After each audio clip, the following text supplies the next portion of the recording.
A tax rise we could all support. Mirror Politics Morning Briefing.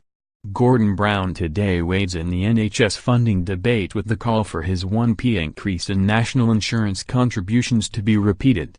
The former PM used this method to pump billions of pounds into the NHS in 2002 after Labour came under pressure from its own backbenchers and the public over the state of the health service.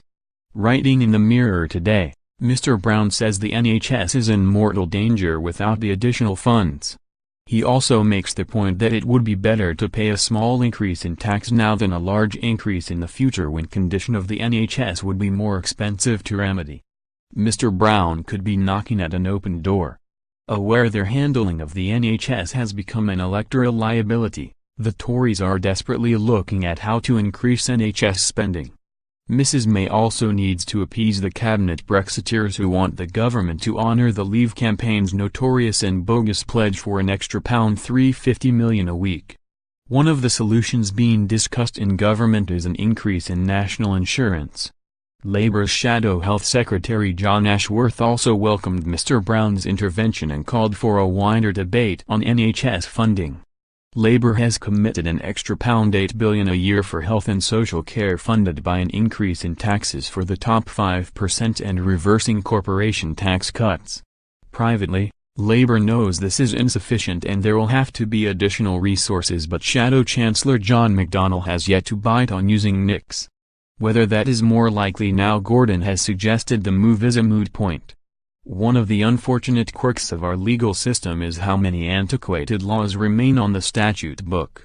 I once did jury service where a young woman was tried under the 1861 Offences Against the Person Act for concealing the birth of a baby. She had had a miscarriage and was found innocent.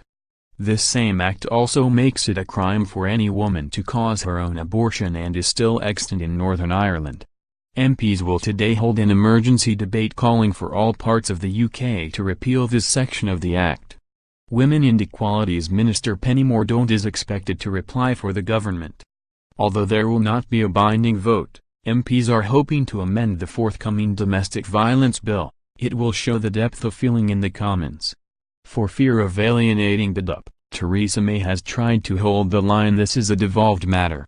That stance may not be tenable after today's debate if sufficient numbers of Conservative MPs join their Labour, SNP and Lib Dem colleagues in demanding the repeal. Cabinet ministers meet today to sign off the third runway at Heathrow, with Chris Grayling, who is amazingly still in the job, likely to give a statement to MPs later. Boris Johnson has let it be known he will be out of the country when the issue is put to a Commons vote. It was never quite clear why Johnson opposed the expansion other than it helped him secure votes in wealthy areas of West London when he was running for London mayor. His alternative was a hugely expensive and impractical proposal, dismissed by almost every aviation expert, for an airport on an island in the Thames. Who would have thought a champion of Brexit would chase such a harebrained and ultimately fruitless scheme? Today's agenda: 9 a.m., the Prime Minister chairs Cabinet. 9:30 am, Met Commissioner Cressida Dick appears before the Home Affairs Select Committee.